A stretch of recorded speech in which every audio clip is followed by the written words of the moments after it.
Imagina que todo lo que crees saber sobre el pasado está construido sobre arena, no sobre roca sólida, no sobre certezas inamovibles, sino sobre interpretaciones, suposiciones y los fragmentos que sobrevivieron al tiempo. Porque eso es lo que la historia realmente es, no lo que pasó, sino lo que pudimos reconstruir de lo que pasó.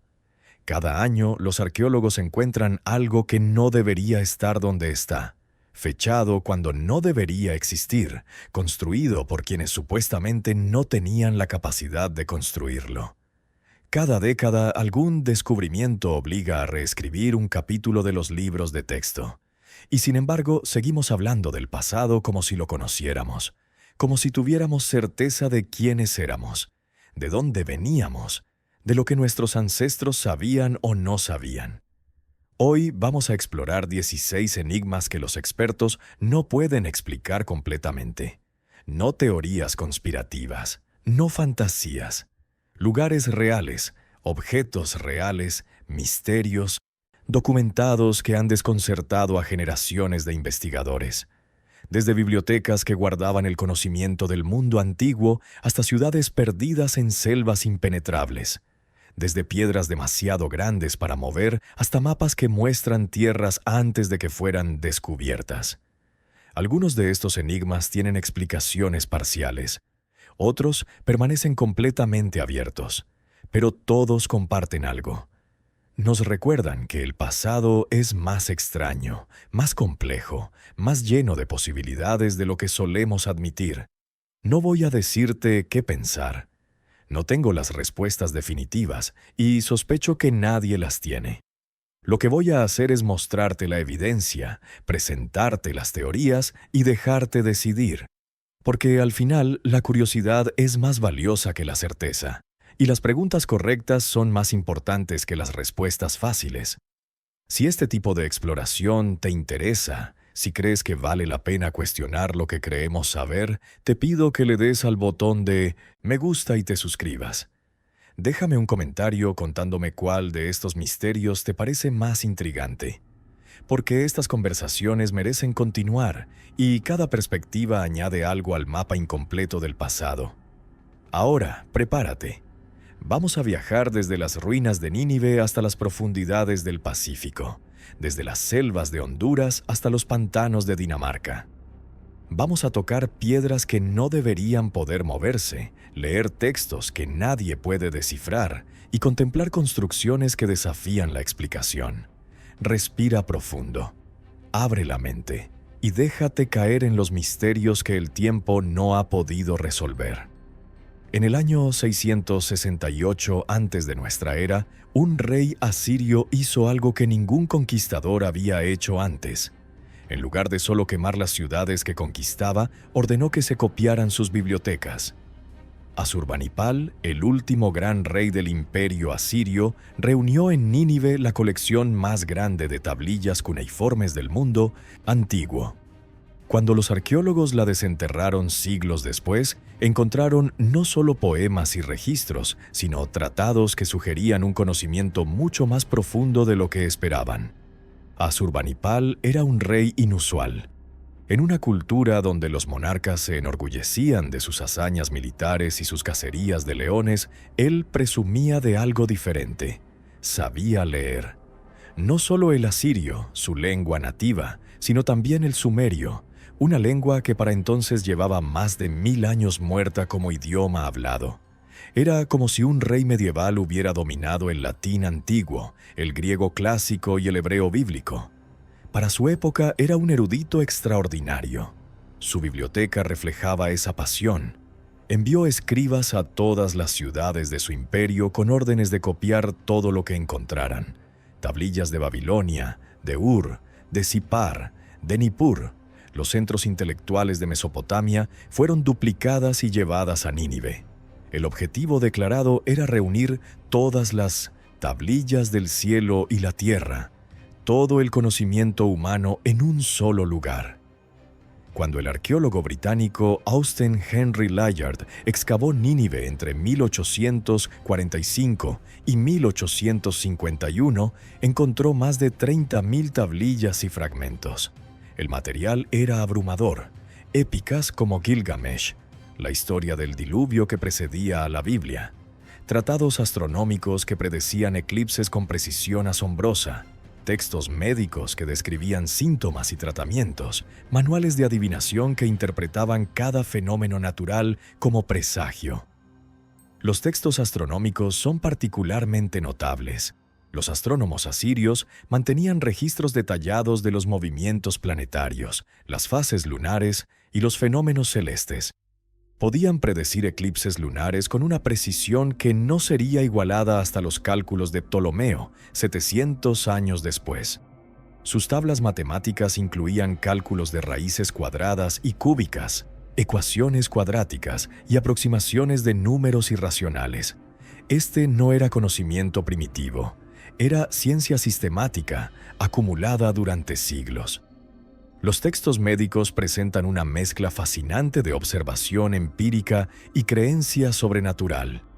Por un lado, describen síntomas con precisión clínica. Si un hombre tiene fiebre y su cabeza está caliente, pero sus pies están fríos.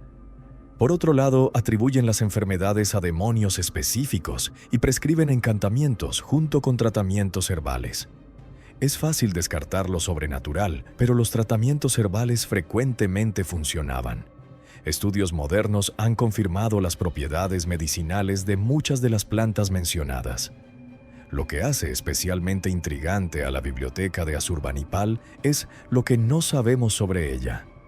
De las más de 30.000 tablillas recuperadas, solo una fracción ha sido traducida completamente. Los asiriólogos están entre los especialistas más escasos del mundo, académico, y el trabajo de traducción es lento, meticuloso, frecuentemente frustrante. Tablillas fragmentadas, signos ambiguos, vocabulario técnico especializado. Cada texto presenta desafíos únicos. ¿Qué permanece sin traducir? Imposible saberlo con certeza. Hay tablillas catalogadas pero no estudiadas, fragmentos que podrían contener información revolucionaria o simplemente listas de inventario. Lo que sí sabemos es que cada década trae nuevos descubrimientos. Tablillas que revelan detalles históricos desconocidos, técnicas matemáticas no reconocidas previamente, referencias a lugares y eventos que expanden nuestra comprensión del mundo antiguo.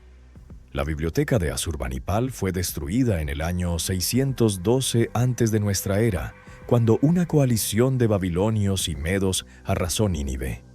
Irónicamente, el incendio que destruyó la ciudad también preservó muchas tablillas. El fuego coció la arcilla, haciéndola más dura y duradera. Lo que debió ser destrucción se convirtió en preservación. Hoy, las tablillas de Asurbanipal están dispersas en museos de todo el mundo. El Museo Británico tiene la mayoría, pero hay colecciones significativas en Bagdad, París, Berlín y otras ciudades. Representan el intento más ambicioso del mundo antiguo de reunir todo el conocimiento humano en un solo lugar. Y nos recuerdan que nuestros ancestros no eran primitivos, eran curiosos, sistemáticos, hambrientos de comprensión exactamente como nosotros.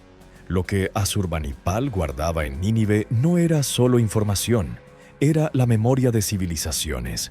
Y esa memoria, fragmentada pero persistente, sigue susurrando secretos a quienes tienen la paciencia de escuchar. En 1972, un periodista alemán llamado Karl Brugger publicó un libro que sacudió el mundo de la exploración. La Crónica de Akakor, supuestamente dictada por Tatún Kanara, el príncipe de una civilización oculta en la Amazonía. Era una historia extraordinaria y extraordinariamente controvertida. 40 años después, seguimos preguntándonos, ¿fraude elaborado o pista hacia algo real? Según el relato de Tatún Kanara, Akakor era la capital de un imperio que se extendía bajo la selva amazónica. Había sido fundada hace 15.000 años por los dioses antiguos, seres que vinieron de las estrellas en naves brillantes. Estos seres construyeron ciudades subterráneas conectadas por túneles de cientos de kilómetros, enseñaron a los humanos la escritura, la medicina y la astronomía, y luego partieron, prometiendo volver. Sus descendientes, el pueblo de Akakor, habían mantenido la tradición durante milenios, ocultos de la civilización moderna. La historia tenía todos los elementos de una fantasía: extraterrestres, civilizaciones perdidas, túneles secretos, conocimientos prohibidos. Los académicos la descartaron inmediatamente. Pero había detalles inquietantes que merecían investigación. Tatún Kanara proporcionó coordenadas específicas de ruinas, describió artefactos con precisión técnica, mencionó tribus aisladas cuyos mitos coincidían con su relato. Y, lo más perturbador, Karl Brugger fue asesinado en 1984 en circunstancias nunca esclarecidas, justo cuando supuestamente estaba a punto de organizar una expedición para verificar las afirmaciones. Las investigaciones posteriores revelaron inconsistencias en la historia de Tatún Kanara. Su verdadera identidad era probablemente Günther Hauck, un alemán que había llegado a Brasil en la década de 1960. Las crónicas antiguas que citaba tenían errores históricos que un documento genuino no tendría. Y varias personas que habían partido con él en expediciones a la selva nunca regresaron, lo que llevó a sospechas más oscuras. Sin embargo, también hubo verificaciones parciales. Expediciones que siguieron algunas de sus indicaciones encontraron ruinas que no estaban en ningún registro arqueológico. Miembros de tribus aisladas confirmaron la existencia de tradiciones sobre ciudades de los ancestros bajo tierra. Y la tecnología LIDAR, que puede penetrar el dosel selvático para revelar estructuras ocultas, ha mostrado que la Amazonía contiene muchos más sitios arqueológicos de los que se creía posible. El misterio de Akakor no es si Tatún Kanara decía la verdad completa, casi seguramente no lo hacía, sino qué fragmentos de verdad podrían estar mezclados con la fabricación. La Amazonía es vasta, poco explorada arqueológicamente, y ha revelado sorpresas consistentemente. La Ciudad Blanca de Honduras, que exploraremos más adelante, fue considerada leyenda hasta que el LIDAR la encontró. ¿Podría haber otras ciudades esperando bajo la selva? Los pueblos indígenas de la Amazonía tienen tradiciones orales que hablan de civilizaciones anteriores, de ciudades abandonadas, de conocimientos perdidos. Estas tradiciones son independientes de Tatún Kanara y preceden a su llegada a Brasil.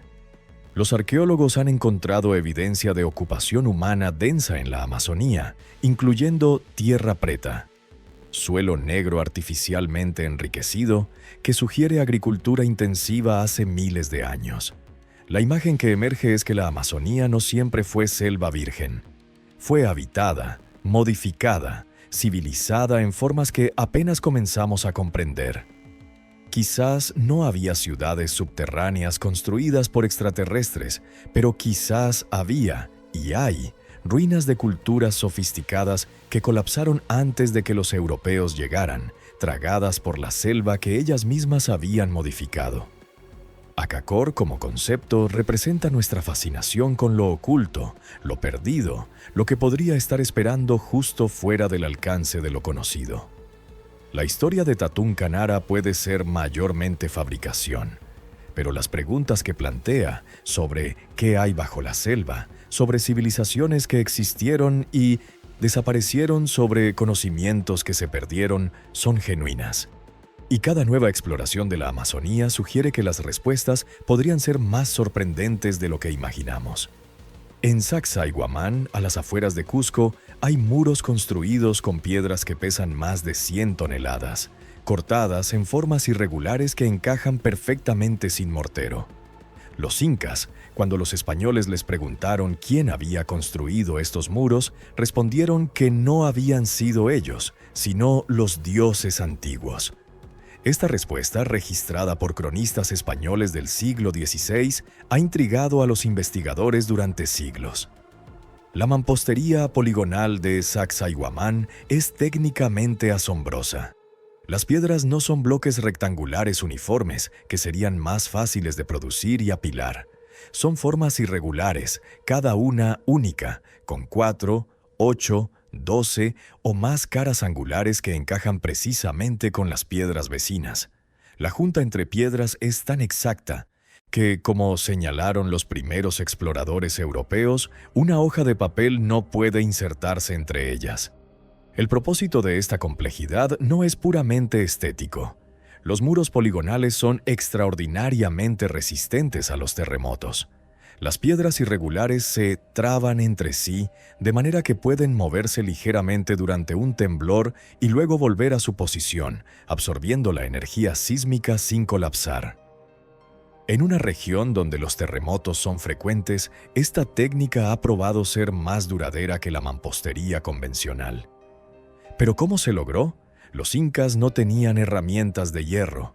Trabajaban la piedra con otras piedras, con arena abrasiva, con paciencia infinita.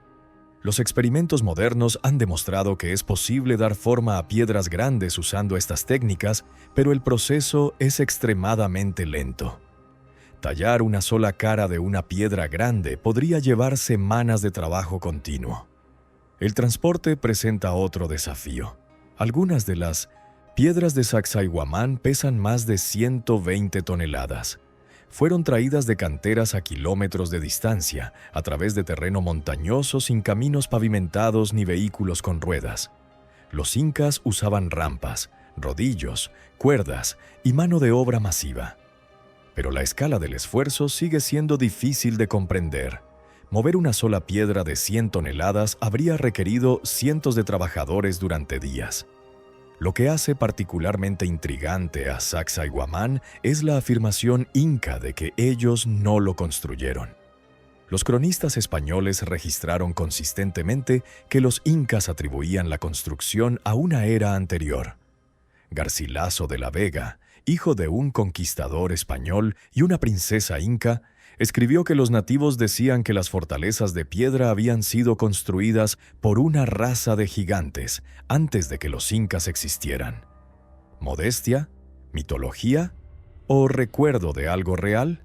La arqueología confirma que la región de Cusco fue habitada durante miles de años antes del surgimiento del Imperio Inca en el siglo XIII de nuestra era.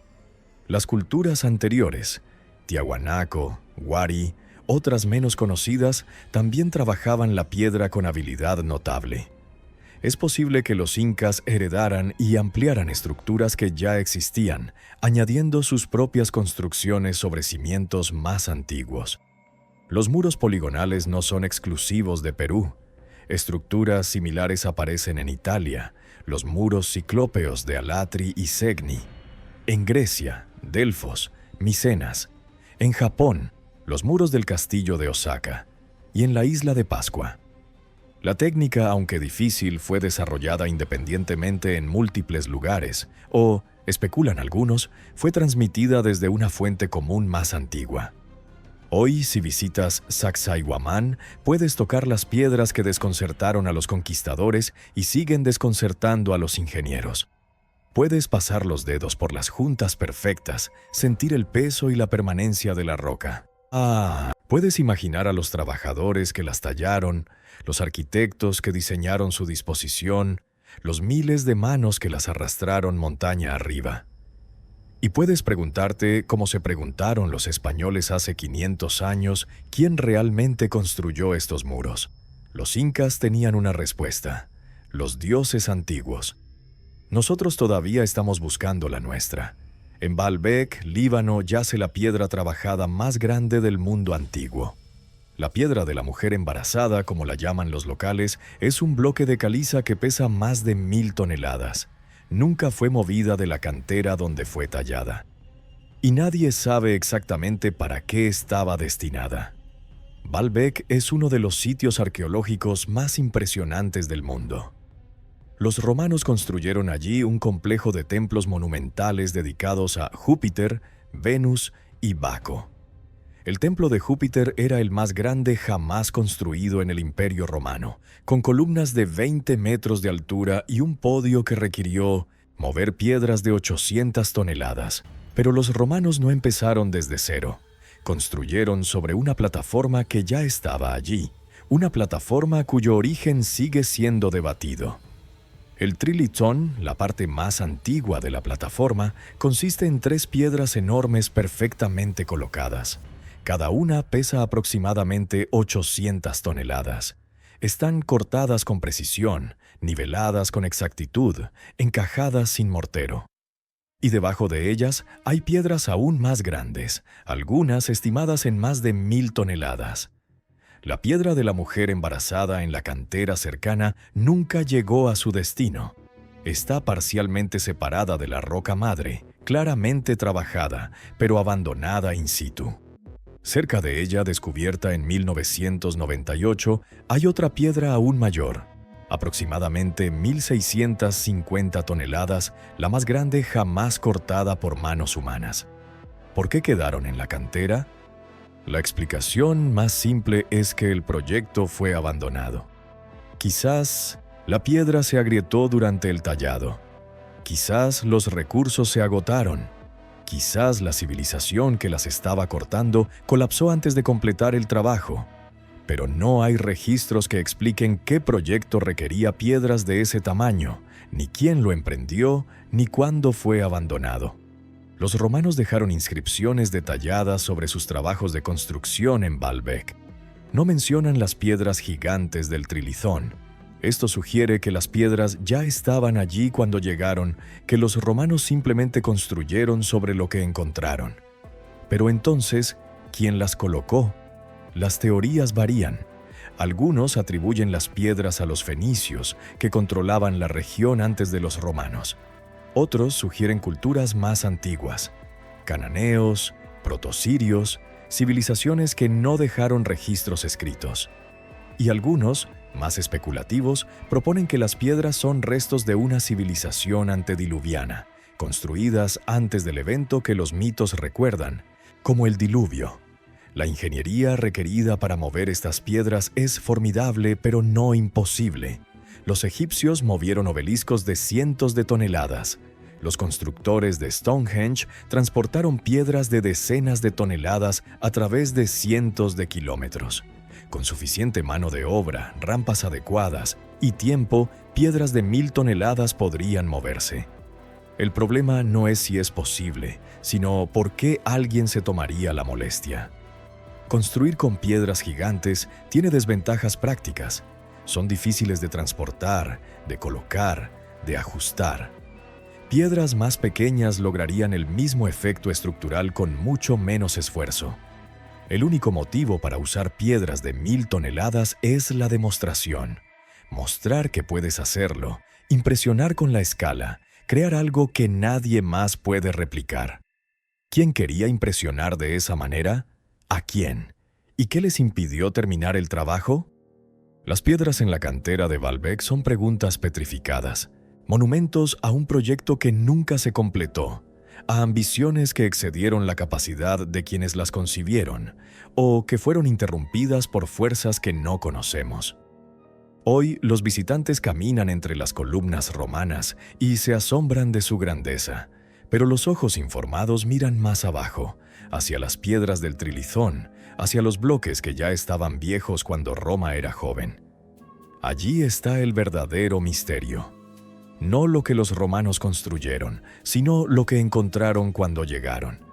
Petra es conocida como la capital de los nabateos, la ciudad rosa tallada en los acantilados del desierto jordano. Pero la arqueología revela que la historia de Petra es mucho más antigua que el pueblo que la hizo famosa. Antes de los nabateos, alguien más vivió en ese valle escondido, y dejaron huellas que todavía no comprendemos completamente. Los nabateos fueron un pueblo árabe que controló las rutas comerciales del incienso entre Arabia y el Mediterráneo, desde aproximadamente el siglo IV antes de nuestra era hasta la anexión romana en el año 106 de nuestra era, convirtieron a Petra en una de las ciudades más ricas del mundo antiguo. Sus tumbas monumentales, talladas directamente en la arenisca roja, son los iconos que hoy definen el sitio. Pero cuando excavas más profundo, la historia se complica. Hay tumbas en Petra que no son nabateas, talladas en estilos diferentes, con inscripciones que no corresponden a su escritura. Hay sistemas de agua que preceden a la ocupación nabatea. Hay cerámica edomita que data del siglo VIII antes de nuestra era o antes. Y hay evidencia de ocupación neolítica, hace más de 10.000 años, en los alrededores del sitio. El Valle de Petra tiene características que lo hacen atractivo para la ocupación humana en cualquier época. Está protegido por montañas en todos los lados, accesible solo a través de estrechos desfiladeros que son fáciles de defender. Tiene fuentes de agua naturales que, aunque modestas, permitirían la supervivencia de una comunidad pequeña. Y la arenisca de sus acantilados es relativamente suave, fácil de tallar con herramientas primitivas. Lo que no sabemos es quién aprovechó primero estas ventajas. Los edomitas, un pueblo bíblico que habitaba la región en el primer milenio antes de nuestra era, probablemente usaron el sitio.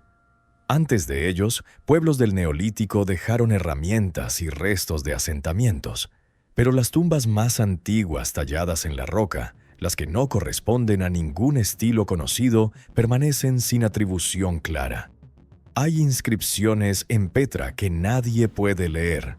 No son nabateas, no son edomitas, no corresponden a ningún sistema de escritura identificado de la región. Podrían ser marcas de canteros, símbolos religiosos o los restos de un idioma que se perdió sin dejar otros registros. Cada una de estas inscripciones es un recordatorio de lo mucho que no sabemos. Los nabateos mismos son un misterio parcial. Surgieron aparentemente de la nada en el siglo IV antes de nuestra era, ya con habilidades de ingeniería hidráulica notables y una cultura distintiva. ¿De dónde venían? Sus propias tradiciones no lo especifican claramente. Algunos investigadores sugieren que adoptaron y adaptaron las técnicas de pueblos anteriores que encontraron en la región. Otros proponen que trajeron conocimientos de Arabia del Sur, donde civilizaciones como Saba habían desarrollado sistemas de irrigación sofisticados. Lo que es claro es que los nabateos no tallaron Petra en roca virgen. Trabajaron en un paisaje que ya había sido modificado por ocupantes anteriores. Ampliaron tumbas existentes, reusaron sistemas de agua, construyeron sobre cimientos que encontraron. La Petra que vemos hoy es una palimpsesto, una superposición de culturas donde cada capa dejó su marca, pero también oscureció las capas anteriores. Hoy, solo aproximadamente el 15% de Petra ha sido excavado. El resto permanece bajo siglos de escombros y arena, esperando a ser descubierto. Cada temporada de excavación revela algo nuevo, una tumba desconocida, un mosaico oculto, una inscripción que plantea nuevas preguntas. La historia completa de Petra todavía no ha sido contada. Y los primeros capítulos, los que precedieron a los nabateos, siguen siendo los más oscuros. En el desierto oriental de Egipto, a medio camino entre el Nilo y el Mar Rojo, hay un valle llamado Wadi Hamamat, que ha servido como cantera y ruta comercial durante más de 5.000 años. Sus paredes de roca negra están cubiertas de inscripciones, jeroglíficos egipcios, textos demóticos, grafiti griego, grabados prehistóricos. Es uno de los archivos de piedra más extensos del mundo antiguo, y algunas de sus inscripciones desafían la explicación convencional. Wadi Hamamat era la fuente de Grauwaka, una piedra verde-gris apreciada por los egipcios para estatuas, sarcófagos y objetos ceremoniales. Expediciones faraónicas viajaban allí regularmente para extraer material y dejaban registros de sus visitas tallados en las paredes del valle. Estos registros son invaluables para los historiadores. Fechas, nombres de faraones, números de trabajadores, detalles administrativos que iluminan la organización del Estado egipcio. Pero entre los registros oficiales hay otras inscripciones más enigmáticas. Grabados prehistóricos que muestran animales ahora extintos en la región. Jirafas, elefantes, hipopótamos, evidencia de que el desierto era una sabana cuando fueron tallados.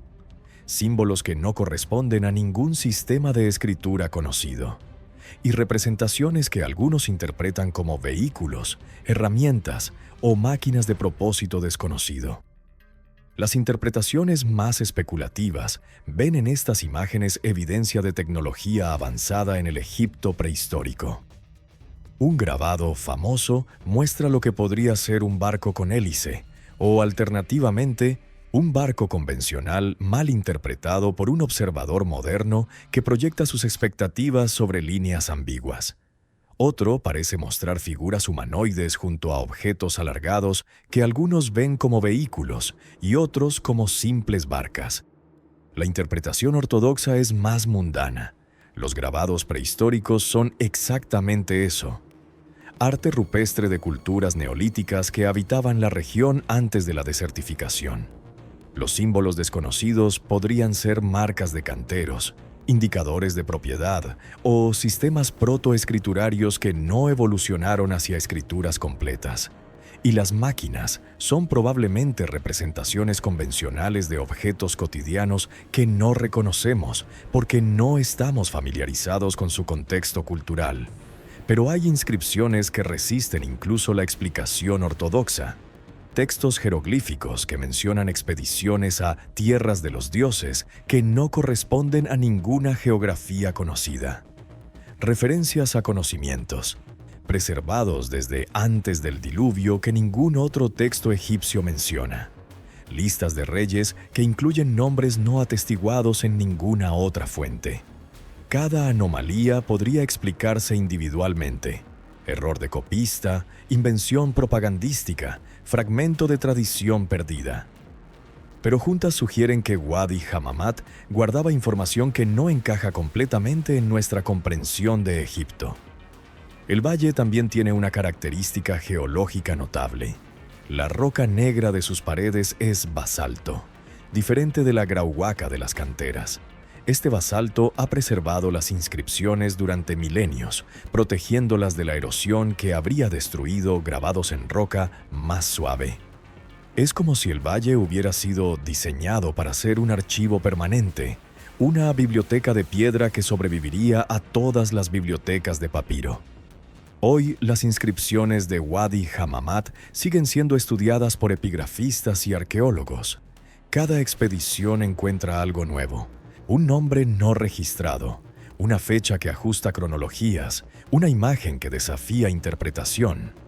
El valle es un recordatorio de que el desierto guarda secretos, de que la arena cubre más de lo que revela, y de que nuestro conocimiento del antiguo Egipto, aunque extenso, sigue siendo incompleto.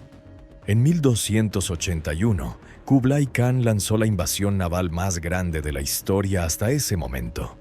Más de 4.000 barcos para conquistar Japón. Un tifón destruyó la flota, salvando a Japón e inspirando el concepto de kamikaze o viento divino. Pero la arqueología submarina ha revelado que la historia es más compleja y quizás más oscura de lo que las crónicas registran. Kublai Khan era nieto de Genghis Khan y gobernante del mayor imperio que el mundo había visto. Desde su capital en lo que hoy es Beijing controlaba China, Mongolia, Corea y vastas extensiones de Asia Central. Japón era el único objetivo significativo que había resistido el poder mongol, rechazando una primera invasión en 1274. En 1281, Kublai estaba determinado a no fallar de nuevo. La flota reunida era inmensa. Aproximadamente 4.400 barcos y 140.000 hombres, incluyendo tropas mongolas, chinas y coreanas. Era más grande que la Armada Invencible española de 300 años después, más grande que el día D de la Segunda Guerra Mundial. Ninguna fuerza naval comparable sería reunida hasta la era moderna. La invasión comenzó bien. Las fuerzas mongolas desembarcaron en la isla de Iki, luego en Kyushu, estableciendo cabezas de playa contra resistencia feroz pero manejable. Los samurái japoneses luchaban valientemente, pero estaban siendo superados en número.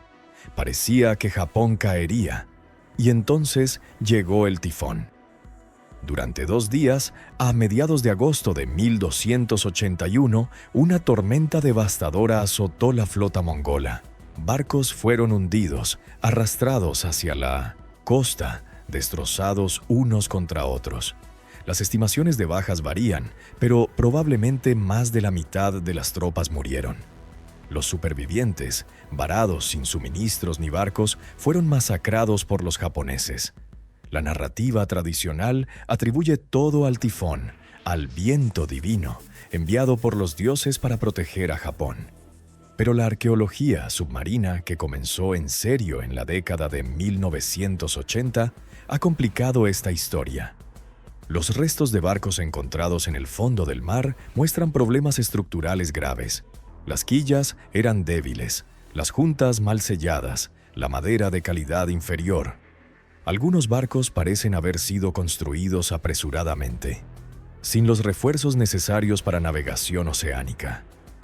Otros muestran signos de reparaciones deficientes, como si hubieran sido viejos barcos fluviales adaptados inadecuadamente para uso naval. ¿Qué significan estos hallazgos? Una posibilidad es sabotaje o negligencia. Kublai Khan había conquistado el sur de China recientemente. Los constructores navales chinos quizás no estaban entusiasmados por ayudar a su nuevo conquistador a invadir otro país. Construir barcos defectuosos sería una forma de resistencia pasiva casi imposible de detectar hasta que fuera demasiado tarde. Otra posibilidad es simplemente corrupción y mala gestión. Construir 4.000 barcos en poco tiempo requería recursos enormes. Los oficiales a cargo podrían haber cortado esquinas para embolsarse la diferencia, asumiendo que nadie lo notaría. O podrían haber subestimado las demandas de la navegación oceánica, construyendo barcos adecuados para ríos y costas, pero no para cruzar el mar de Japón.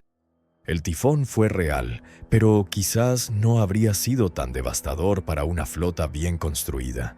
Tifones similares habían azotado la región antes y después sin destruir flotas enteras. La combinación de barcos defectuosos y tormenta severa fue lo que causó la catástrofe.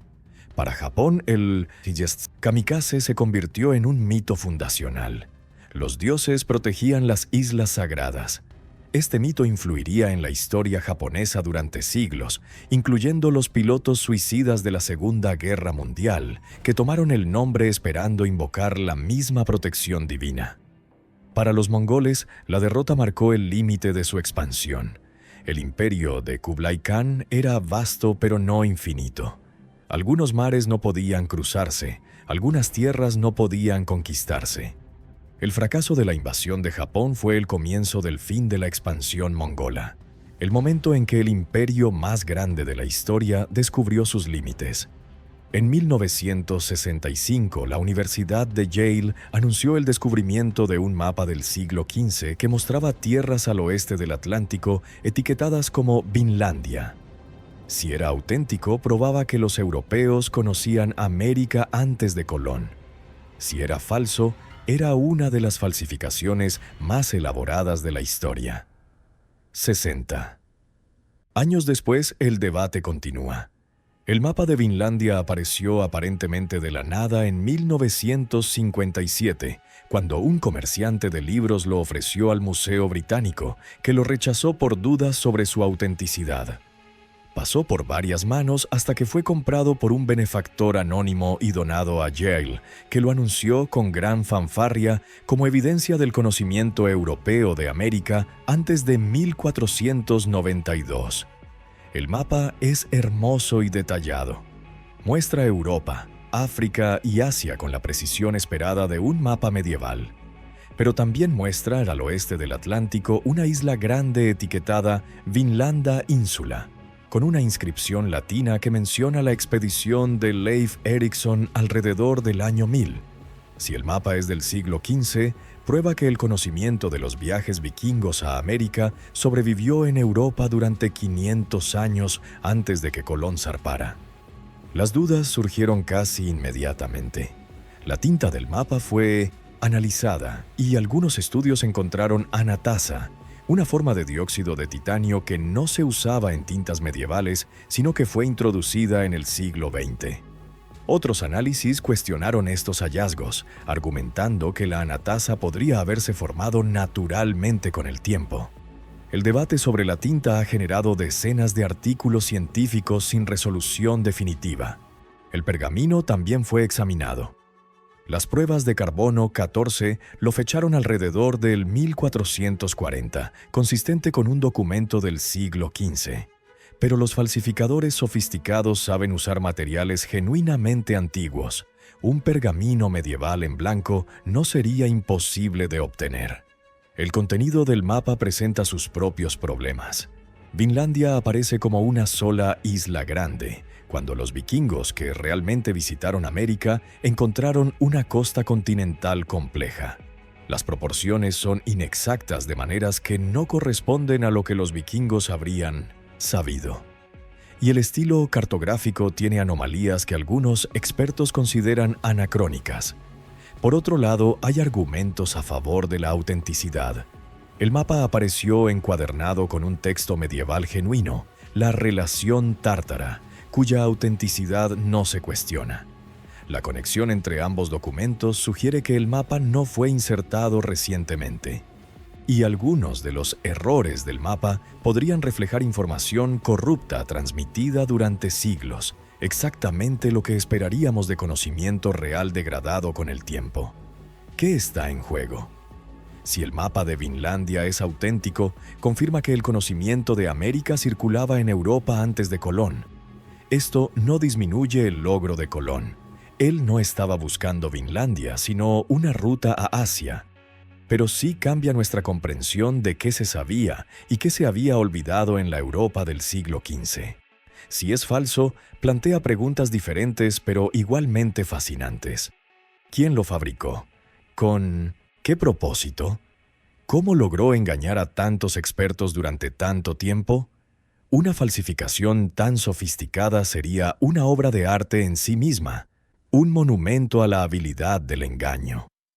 En 2021, Yale anunció nuevos análisis que, según la universidad, probaban definitivamente que el mapa era una falsificación del siglo XX.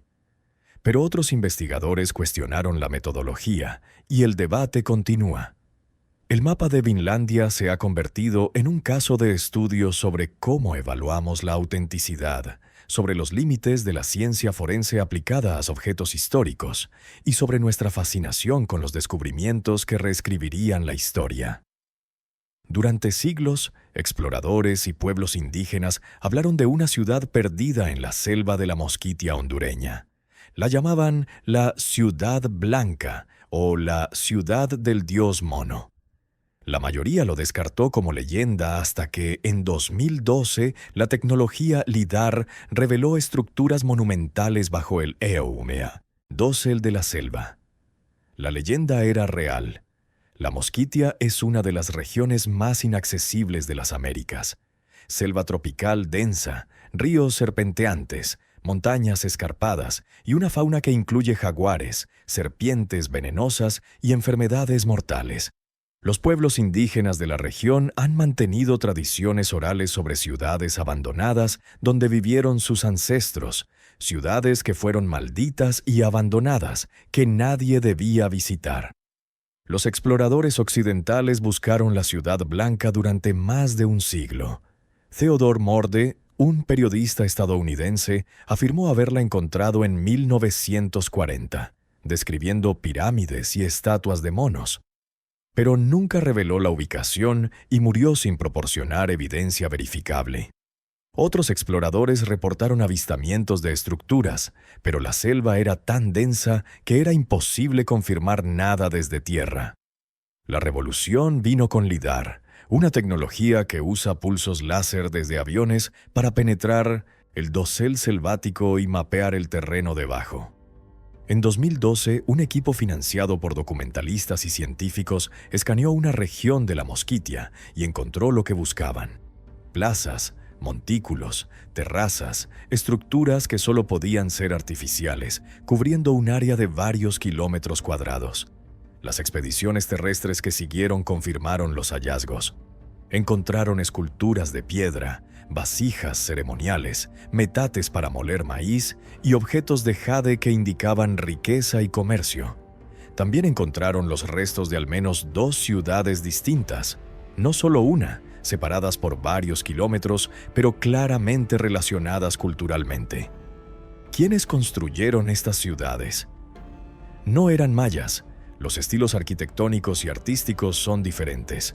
Probablemente pertenecían a una cultura que los arqueólogos apenas están comenzando a entender, relacionada quizás con otras culturas del istmo centroamericano, pero con características propias. Florecieron probablemente entre el año 1000 y el 1400 de nuestra era, y fueron abandonados antes de la llegada de los españoles. ¿Por qué fueron abandonadas? Las tradiciones indígenas hablan de maldiciones, de enfermedades enviadas por los dioses, de prohibiciones ancestrales contra visitar los sitios. Estas tradiciones podrían preservar memorias de epidemias u otros desastres que diezmaron a la población. O podrían reflejar tabúes religiosos establecidos cuando las ciudades todavía estaban habitadas, tabúes que sobrevivieron al abandono. La selva reclamó las ciudades rápidamente. En clima tropical, sin mantenimiento, las estructuras de piedra se cubren de vegetación en décadas. En siglos, se vuelven invisibles excepto para ojos muy entrenados. Las ciudades de la Mosquitia desaparecieron no porque fueran destruidas, sino porque la naturaleza las devoró. Hoy, los sitios descubiertos están siendo estudiados cuidadosamente, pero enfrentan amenazas. La deforestación avanza hacia la región. Los saqueadores buscan artefactos para vender en el mercado negro. Y las enfermedades que hicieron peligrosa la región siguen presentes. Varios miembros de las primeras expediciones contrajeron leishmaniasis, una enfermedad parasitaria transmitida por moscas que puede ser fatal. La Ciudad Blanca, después de siglos de búsqueda, ha sido encontrada, pero sus secretos apenas comienzan a revelarse. ¿Cuántas otras ciudades esperan bajo la selva? ¿Qué nos dirán sobre las culturas que las construyeron? ¿Y qué precio cobrarán por revelar sus misterios? En las montañas del Cáucaso, dispersas entre Rusia, Georgia y Azerbaiyán, hay cientos de estructuras circulares de piedra cuyo propósito sigue siendo debatido. Algunas tienen miles de años de antigüedad. Sus muros son gruesos, sus entradas estrechas, y nadie sabe exactamente para qué fueron construidas. Los dólmenes del Cáucaso son diferentes de los dólmenes de Europa Occidental, mientras que los dólmenes atlánticos son típicamente tumbas megalíticas con una cámara cubierta por una losa plana. Las estructuras del Cáucaso son más variadas. Algunas son circulares, otras rectangulares. Algunas están talladas en roca sólida, otras construidas con bloques. Algunas tienen pequeñas entradas circulares en la parte frontal, apenas lo suficientemente grandes para que una persona se arrastre hacia adentro. La datación de estas estructuras varía ampliamente. Las más antiguas pueden tener más de 5.000 años. Las más recientes, quizás 3.000. Esto sugiere una tradición de construcción que persistió durante milenios, adaptándose, pero manteniendo características esenciales. ¿Eran tumbas? Algunos contienen restos humanos, pero muchos están vacíos, y los que tienen huesos a menudo muestran signos de uso secundario. Los cuerpos fueron depositados allí, pero las estructuras no fueron construidas específicamente para enterramientos. ¿Eran viviendas? Los espacios interiores son pequeños, oscuros, y carecen de las características que esperaríamos de habitaciones permanentes. ¿Eran templos? No hay altares. No hay imágenes de culto, no hay evidencia clara de ritual.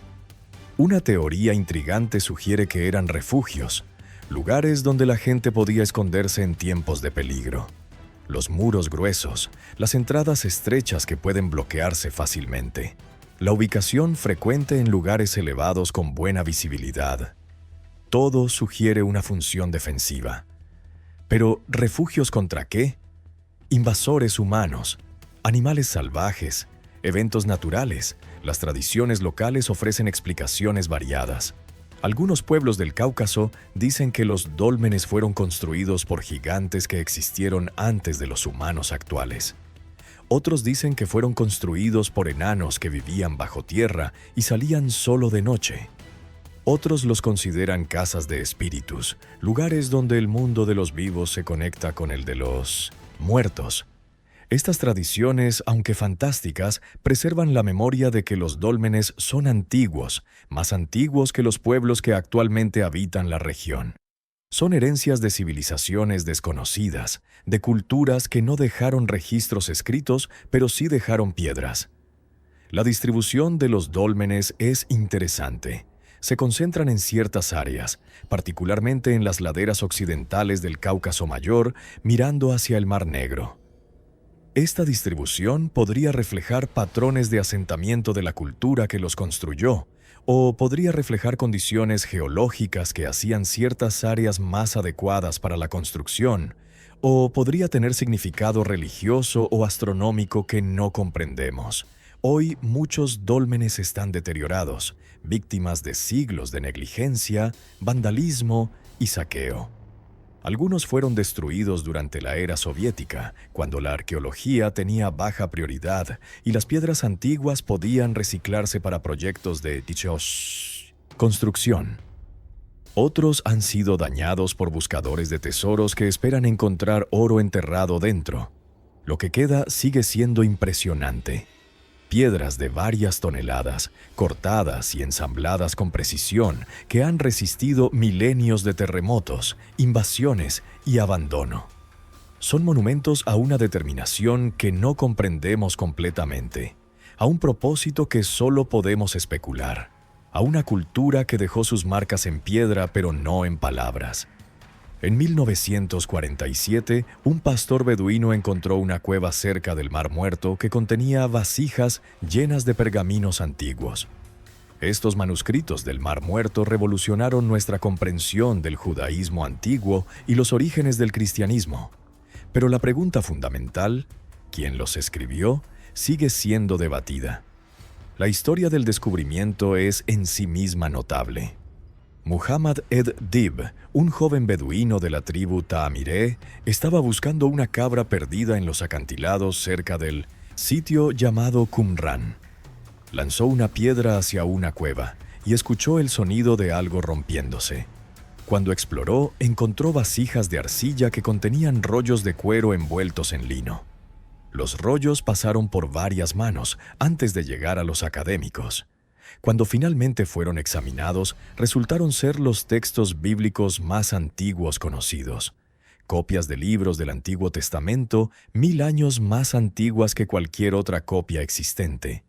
También incluían textos previamente desconocidos, reglas de una comunidad religiosa, comentarios bíblicos, himnos y documentos apocalípticos. Durante décadas, la teoría dominante fue que los manuscritos fueron escritos por los esenios, una secta judía austera mencionada por autores antiguos como Josefo y Plinio. Según esta teoría, una comunidad esenia vivió en Qumran desde aproximadamente el siglo II antes de nuestra era hasta su destrucción por los romanos en el año 68 de nuestra era. Escondieron sus textos en cuevas cuando vieron venir el ejército romano. Pero análisis recientes han complicado esta narrativa. Los manuscritos muestran una variedad de caligrafías que sugieren múltiples escribas de diferentes tradiciones. El contenido teológico varía más de lo que esperaríamos de una sola comunidad coherente. Y las instalaciones de Qumran, que se asumían eran un monasterio esenio, podrían haber sido una villa de producción cerámica o incluso una fortaleza militar. Una teoría alternativa propone que los manuscritos no fueron producidos en Qumran, sino traídos de múltiples lugares, quizás incluso del Templo de Jerusalén, y escondidos en las cuevas cuando la guerra con Roma hizo peligroso guardar textos sagrados en lugares poblados. Esto explicaría la variedad de estilos y contenidos. No era una biblioteca de una comunidad, sino un archivo de emergencia de muchas comunidades. Los manuscritos del Mar Muerto son importantes por lo que nos dicen sobre el texto bíblico. Las copias de libros como Isaías son notablemente similares a las versiones posteriores, sugiriendo que el texto fue transmitido con cuidado durante milenios.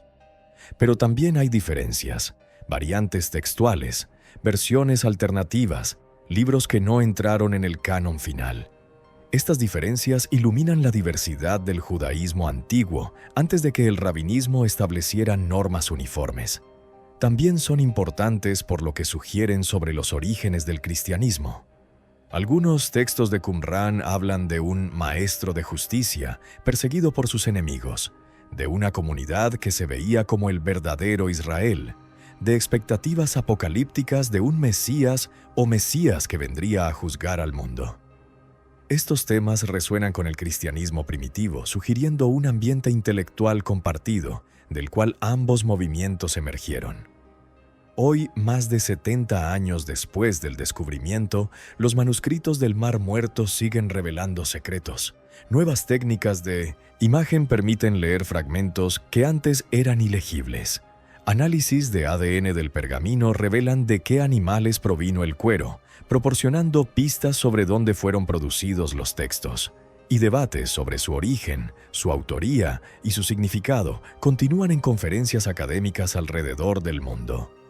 En medio del Pacífico, sobre un arrecife de coral frente a la isla de Pohnpei, hay una ciudad construida sobre 92 islas artificiales. Nan Madol fue edificada con columnas de basalto prismático, algunas de hasta 50 toneladas. No hay cemento, no hay mortero, y nadie sabe exactamente cómo ni por qué fue construida. Nan Madol significa espacios entre en el idioma local, refiriéndose a los canales de agua que separan las islas. Es una descripción apropiada. La ciudad es esencialmente un archipiélago artificial, construido sobre el arrecife que rodea la isla de Pohnpei. Las islas están hechas de bloques de basalto apilados, con estructuras encima que sirvieron como templos, tumbas y residencias de la élite. El basalto usado en la construcción es basalto prismático, una forma que ocurre naturalmente cuando la lava se enfría lentamente, creando columnas hexagonales. Hay canteras de este material en el lado opuesto de Pohnpei a más de 15 kilómetros de distancia. Las piedras tuvieron que ser transportadas a través de selva densa, por agua, y luego apiladas sobre el arrecife. ¿Cómo lo hicieron? Los habitantes de Pohnpei dicen que las piedras fueron movidas por magia, que los fundadores de Nan Madol vinieron de una tierra lejana trayendo poderes sobrenaturales. Los arqueólogos proponen métodos más mundanos: balsas, palancas, rampas.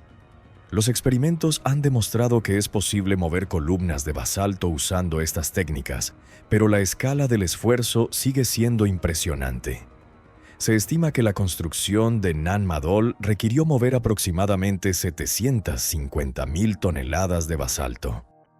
Para una isla, con una población que probablemente nunca excedió las 25.000 personas, esto representa un compromiso de recursos extraordinario. Durante siglos, generación tras generación, los habitantes de Pohnpei extrajeron, transportaron y apilaron piedras para crear esta ciudad única. ¿Para qué? Nan Madol era el centro ceremonial y político de la dinastía Saudeleur, que gobernó Pohnpei aproximadamente desde el año 500 hasta el 1600 de nuestra era. Era un lugar de rituales, de entierros reales, de administración. Los señores de Nan Madol controlaban la producción de alimentos en toda la isla, recibiendo tributos que les permitían mantener la construcción continua. Pero hay aspectos de Nan Madol que la función política no explica completamente. ¿Por qué construir en el agua sobre un arrecife en lugar de en tierra firme? El sitio no tiene fuentes de agua dulce. Todo tenía que ser traído desde la isla principal. No es defensivamente fuerte. Los atacantes podrían simplemente rodear las islas en canoas. La ubicación tiene desventajas prácticas que la teoría política no resuelve. Una posibilidad es religiosa. El agua tenía significado sagrado, y construir en el agua conectaba a los gobernantes con poderes divinos del mar. Otra posibilidad es social. Separar físicamente a la élite del pueblo común reforzaba su estatus especial. Y otra posibilidad es que simplemente continuaron una tradición que había comenzado por razones que ya habían olvidado, construyendo porque siempre habían construido. Nan Madol fue abandonada gradualmente después de que la dinastía Saudeleur fue derrocada en el siglo XVII. Los nuevos gobernantes establecieron su capital en otro lugar y la ciudad de piedra fue dejada al mar y la selva. Hoy es un sitio del Patrimonio Mundial de la UNESCO, visitado por turistas y estudiado por arqueólogos. Pero sus secretos más profundos, cómo exactamente fue construida, por qué en ese lugar específico, qué rituales se realizaban en sus templos, siguen siendo en gran parte desconocidos. En 1902, un agricultor danés desenterró de un pantano un objeto que desafiaría las suposiciones sobre la Escandinavia prehistórica. Un disco de bronce cubierto de oro, montado sobre ruedas, tirado por un caballo. El carro solar de Trundholm es hermoso, enigmático y potencialmente mucho más significativo de lo que parece a primera vista. El objeto fue encontrado en un pantano en el noroeste de Selandia, Dinamarca. Los pantanos escandinavos han preservado numerosos artefactos de la Edad del Bronce, frecuentemente objetos depositados deliberadamente como ofrendas. El carro solar estaba roto cuando fue encontrado, posiblemente roto intencionalmente como parte del ritual de deposición. El carro consiste en un disco de aproximadamente 25 centímetros de diámetro, montado sobre un marco con ruedas de 6 radios cada una, conectado a una figura de caballo. Una cara del disco está cubierta de lámina de oro con decoraciones en espiral. La otra cara es bronce oscuro sin dorar. La datación lo ubica aproximadamente en el 1400 antes de nuestra era, hace 3400 años. La interpretación más aceptada es que representa el viaje del sol a través del cielo. El lado dorado representa el sol durante el día, brillante y visible. El lado oscuro representa el sol durante la noche, cuando viaja por el inframundo para regresar al este al amanecer. El caballo tira del sol, consistente con mitologías indoeuropeas donde caballos o carros están asociados con deidades solares. Pero las decoraciones del disco sugieren conocimiento más profundo. Las espirales están dispuestas en patrones que algunos investigadores interpretan como codificaciones de ciclos astronómicos. Las fases lunares, el año solar, quizás incluso ciclos más largos como el metatónico de 19 años.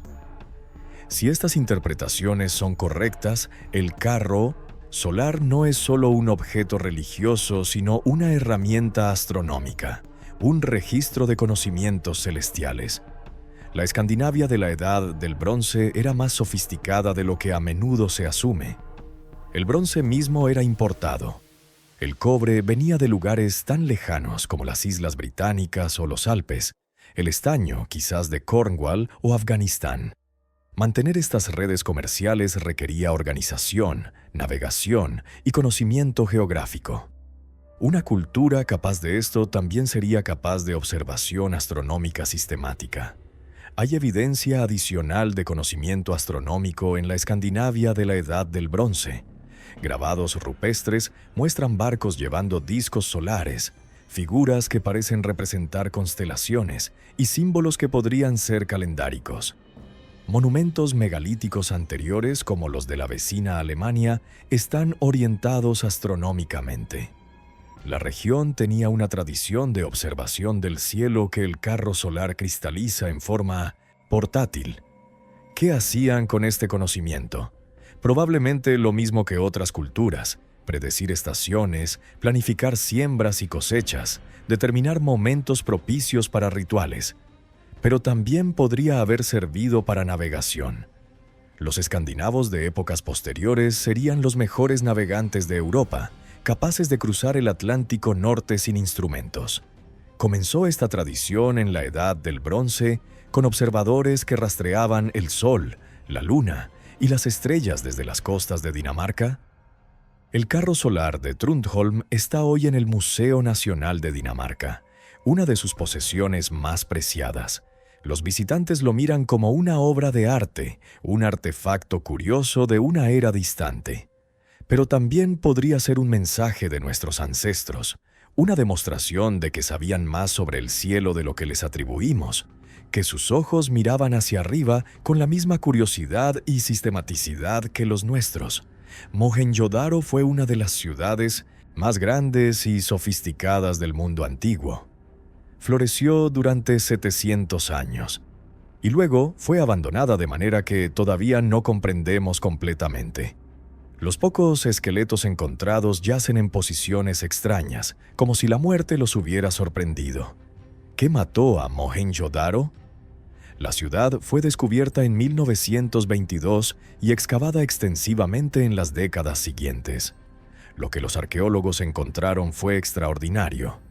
Una metrópolis planificada de aproximadamente 40.000 habitantes, con calles en cuadrícula, sistemas de drenaje, baños públicos y arquitectura estandarizada. Era una de las ciudades más avanzadas de su época, comparable solo a las de Mesopotamia y Egipto. Mohenjo-Daro formaba parte de la civilización del Valle del Indo, que se extendía por lo que hoy es Pakistán y el noroeste de India. Esta civilización, también llamada civilización Harappa por otro de sus grandes sitios, floreció aproximadamente entre el 2600 y el 1900 antes de nuestra era. Desarrolló un sistema de escritura que todavía no ha sido descifrado, comerciaba con Mesopotamia y mantenía una cultura material notablemente uniforme a través de cientos de kilómetros. El declive de la civilización del Indo fue gradual, pero el abandono de Mohenjo-Daro parece haber sido más abrupto. La ciudad muestra signos de deterioro en sus últimas fases. El sistema de drenaje dejó de mantenerse, las casas se subdividieron en espacios más pequeños, la calidad de la construcción decayó. Pero también hay indicios de eventos más dramáticos. En 1944, el arqueólogo británico Mortimer Wheeler excavó un grupo de esqueletos en las calles de Mohenjo-Daro. Los cuerpos yacían donde habían caído, sin entierro formal, en posiciones que sugerían muerte repentina. Wheeler propuso que habían sido víctimas de una masacre, quizás por invasores arios que, según la teoría entonces dominante, habían destruido la civilización del Indo. Esta interpretación ha sido ampliamente rechazada. Los esqueletos son pocos, menos de 40 en toda la ciudad, y muchos muestran signos de enfermedad más que de violencia. No hay evidencia de destrucción por fuego o batalla, y la teoría de la invasión aria ha sido desacreditada por análisis genéticos y arqueológicos que no muestran el cambio poblacional repentino que tal invasión habría causado. Entonces, ¿qué pasó? Las teorías modernas apuntan a múltiples factores. Cambio climático. El patrón de monzones se alteró, haciendo la agricultura menos confiable. Degradación ambiental. Siglos de deforestación y agricultura intensiva podrían haber agotado los suelos. Cambios en los cursos de los ríos. El Indo y sus afluentes son notoriamente inestables, y un cambio importante podría haber dejado a la ciudad sin agua. Epidemias, la densidad de población y los sistemas de agua compartida habrían facilitado la propagación de enfermedades. Probablemente fue una combinación de factores, un colapso perfecto, donde múltiples presiones se reforzaron mutuamente. La población disminuyó gradualmente, la infraestructura se deterioró y eventualmente los últimos habitantes se marcharon, dejando la ciudad a los elementos. Los esqueletos de las calles podrían representar los últimos residentes, demasiado pobres o enfermos para partir con los demás. O podrían ser visitantes posteriores que murieron en la ciudad abandonada. O podrían ser víctimas de un evento final, una epidemia especialmente virulenta, una inundación, algo que desconocemos, que convenció a los últimos habitantes de que el lugar estaba maldito y debía ser abandonado para siempre. Mohenjo-Daro permaneció desierta durante miles de años, cubierta gradualmente por el polvo y el tiempo. Cuando los arqueólogos la desenterraron, encontraron una ciudad fantasma, un monumento a una civilización que había florecido y desaparecido sin dejar herederos que recordaran su nombre. Hasta ese nombre, Mohenjo-Daro, significa montículo de los muertos en sindhi, es moderno. El nombre original de la ciudad se perdió con la escritura que todavía no podemos leer. En algún momento alrededor del año 600 antes de nuestra era, en el reino de Lidia, alguien tuvo una idea que cambiaría el mundo. Acuñar piezas de metal con un sello que garantizara su peso y pureza. Las primeras monedas conocidas transformaron el comercio, la guerra y la civilización misma. Lidia ocupaba lo que hoy es el oeste de Turquía, una región rica en depósitos de electrum, una aleación natural de oro y plata que se encontraba en los ríos de la zona. Los lidios habían comerciado con este metal durante generaciones, pero alrededor del 600 antes de nuestra era hicieron algo nuevo. Comenzaron a estampar piezas de electrum con un sello que garantizaba su peso y autenticidad. Las primeras monedas lidias eran simples, un lingote ovalado con una marca estampada en un lado. Las marcas más antiguas eran líneas simples o patrones geométricos. Más tarde aparecieron imágenes de animales, leones, toros, carneros. Para el reinado de Creso, aproximadamente 560 a 546 antes de nuestra era, Lidia producía monedas de oro puro y plata pura, separando los metales que la naturaleza había mezclado. ¿Por qué fueron las monedas tan revolucionarias? Antes de las monedas, el comercio dependía del trueque o del pesaje de metales preciosos para cada transacción. Esto era lento, requería balanzas y pesas y estaba sujeto a fraude. Las monedas simplificaron todo. Una pieza estampada tenía un valor garantizado por la autoridad que la emitía. Podías contar monedas en lugar de pesarlas. La invención se difundió con notable rapidez. Dentro de un siglo, ciudades griegas en toda la cuenca del Egeo estaban acuñando sus propias monedas. Persas, fenicios, cartagineses adoptaron la tecnología.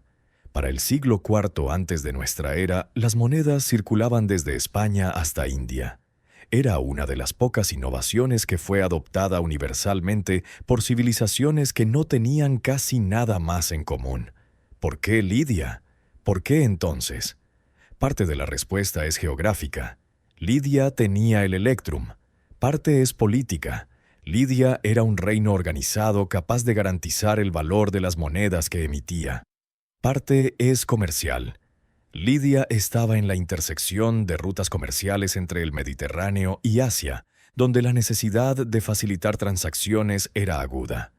Pero también hubo un elemento de genio, de innovación que va más allá de las condiciones materiales. Alguien tuvo que pensar que un sello podía reemplazar una balanza, que la confianza en una autoridad podía sustituir la verificación personal, que el comercio podía abstraerse de la materialidad del metal a la convencionalidad del valor. Fue una revolución conceptual tanto como tecnológica. Las consecuencias fueron profundas. Las monedas permitieron ejércitos profesionales pagados, reemplazando las levas de ciudadanos. Permitieron impuestos en efectivo en lugar de en especie, facilitando la administración de imperios. Permitieron la acumulación de riqueza en forma portátil, cambiando las relaciones de poder entre clases. Crearon las condiciones para la economía de mercado que, eventualmente, dominaría el mundo. Creso de Lidia, el rey más famoso del reino, se convirtió en sinónimo de riqueza extrema. Rico como Creso era un dicho que sobrevivió milenios, pero su riqueza no lo salvó. Fue derrotado por Ciro de Persia y su reino absorbido por el imperio persa. Las monedas que había perfeccionado, sin embargo, continuaron circulando bajo los persas, los griegos, los romanos, hasta nosotros. Hoy, en una era de transacciones digitales y criptomonedas, quizás estemos en otro momento de transformación comparable. El dinero está cambiando de nuevo, volviéndose más abstracto, más dependiente de sistemas que de objetos físicos. Pero la innovación básica de Lidia, que el valor puede representarse simbólicamente y circular basado en confianza, sigue siendo el fundamento de toda economía moderna. Frente a la costa de la isla más occidental de Japón, bajo aproximadamente 25 metros de agua, hay estructuras de piedra que han dividido a los expertos durante casi 4 décadas. Las formaciones de Yonaguni parecen escaleras, terrazas, plataformas, incluso lo que algunos describen como un rostro tallado. ¿Son formaciones naturales creadas por la geología o son ruinas de una civilización que existió cuando el nivel del mar era más bajo?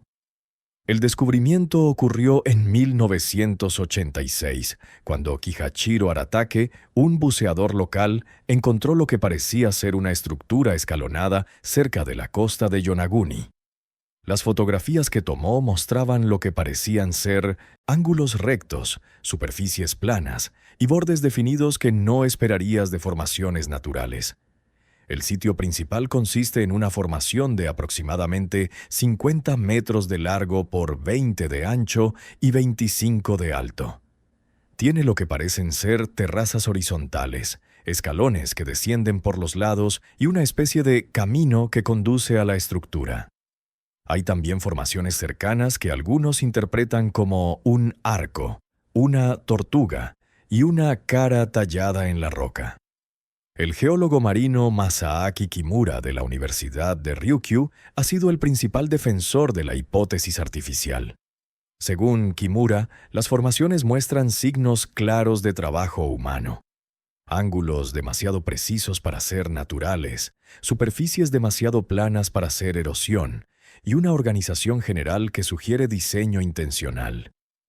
Kimura fecha la construcción en aproximadamente 10.000 años antes del presente, cuando el nivel del mar era lo suficientemente bajo como para que el área estuviera sobre el agua. Los escépticos, liderados por el geólogo Robert Schoch de la Universidad de Boston, argumentan que las formaciones son naturales. La arenisca de la región tiende a fracturarse en ángulos rectos debido a su estructura cristalina.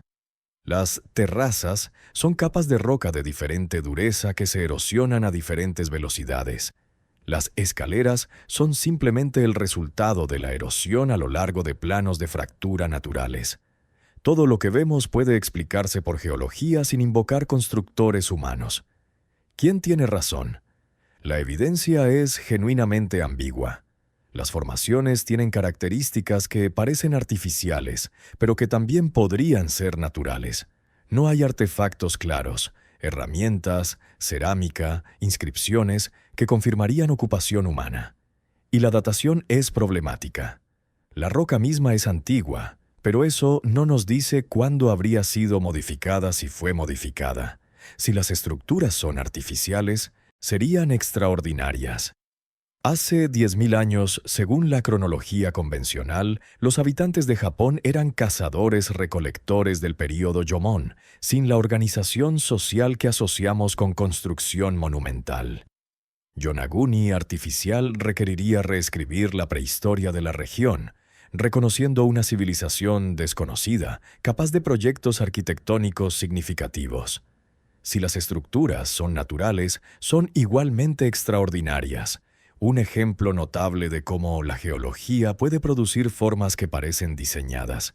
Serían un recordatorio de lo fácil que es ver patrones intencionales donde no los hay, de la tendencia humana a interpretar el mundo en términos de agencia y propósito.